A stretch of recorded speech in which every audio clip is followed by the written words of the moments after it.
اچھا سر، اب تو اس پہ بھی لوگ اعتراض کرنا شروع ہو گئے ہیں. وہی غامدی صاحب، اب ہمیں تو ذکر کرتے بھی شرم آتی ہے، اتنے ایج کا بندہ ہے. وہ کہتے ہیں یہ غار حرا بھی ایک افسانہ ہے. کس کس کا جواب دیں گے آپ اس دور میں؟ دیکھیں، اب جب ایک راستہ ایک بندہ نکل جاتا ہے ان تمام چیزوں سے جو ڈیفائنڈ اسلام کا پاتھ ہے، تو پھر ظاہر ہے گمراہی میں کسی کو روکنے والا حالانکہ اس پہ حدیث شریف بھی کوئی موجود اور ہے. نہیں ہوتا. بالکل احادیث طیبات موجود ہیں. اور پھر آپ قرآن کریم میں دیکھیں تو پہلی وہی وہاں پہ آتی ہے غار حرا بخاری والی ہے کہ وہ جی سر. اور اس کے بعد ایک چیز ہے سینہ بسینہ، کچھ ایسی روایات تواتر کے ساتھ ہوتی ہیں. قرآن و سنت بھی اپنی جگہ موجود ہیں، لیکن اس کے اندر امت مسلمہ کے درمیان ایک ایسا اجماع ہے کہ جس اجماع کو ڈینائی نہیں کیا جا سکتا. لیکن سر اب تو لوگ کر رہے ہیں. وہ بخاری والی حدیث میں اتنا واضح لکھا ہوا ہے، آپ صلی اللہ علیہ وسلم فرما رہے ہیں کہ میں نے وہی فرشتہ دیکھا جو میں نے حرا میں دیکھا تھا. حرا میں دیکھا تھا. ٹھیک ہے، نہیں اس طرح کثیر اس کے اوپر ایک تو نہیں ہے، بہت ساری روایات موجود ہیں. لیکن اس کے باوجود یہ بھی تو بتائیں پھر لوگ انکار کیوں کرتے ہیں؟ دیکھیں، انکار کرنے کی وجہ جو ہے اللہ تعالیٰ نے ایک پیرالل، جیسے وہ ستیزہ کار رہا ہے ازل تا امروز آپ کہہ رہے ہیں، اللہ نے وہ قوت بھی تو بنائی ہے. اس قوت کے نمائندے بھی تو موجود رہیں گے. آپ نے کربلا کا جیسے ذکر کیا کہ زندہ حق از قوت شبیری است، باطل آخر داغ حسرت میری است. اور اسی میں موسیٰ و فرعون و شبیر و یزید این دو قوت از حیات آید پدید، کہ یہ جو طاقتیں ہیں نا ایک دوسرے کے مقابلے میں ہر دور میں حق اور باطل کی ٹسل موجود رہی ہے. کبھی حق کے لبادے کے اندر حضرت ابراہیم آئے اور باطل میں نمرود آئے. کبھی حق کے لبادے کے اندر حضرت موسیٰ آئے، باطل میں فرعون آیا. اور اسی طرح امام علی مقام کو حق کا نمائندہ قرار دیا اور مقابلے میں یزید لعین جیسے لوگ آتے ہیں. تو اس لیے یہ جو ازداد ہیں ان سے پہچان کا طریقہ اللہ تعالیٰ نے اپنی ان قوانین کے مطابق اس دنیا کے اندر موجود رکھا ہے.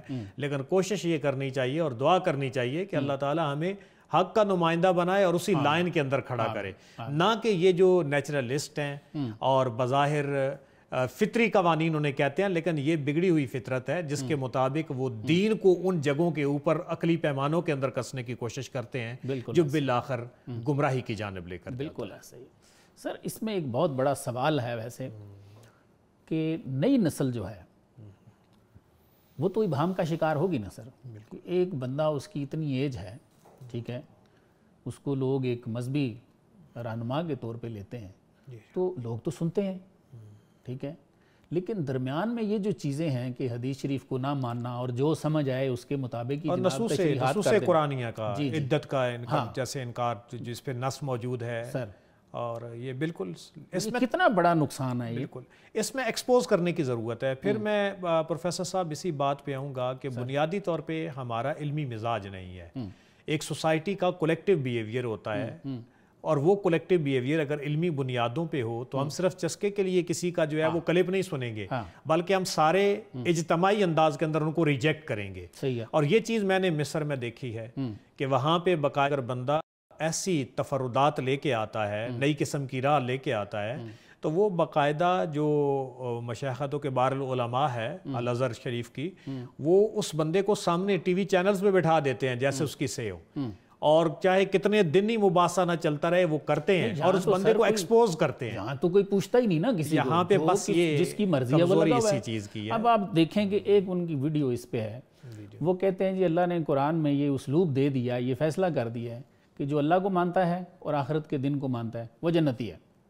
آپ مجھے بتائیں کہ یہ دو کام تو ابلیس بھی کرتا ہے.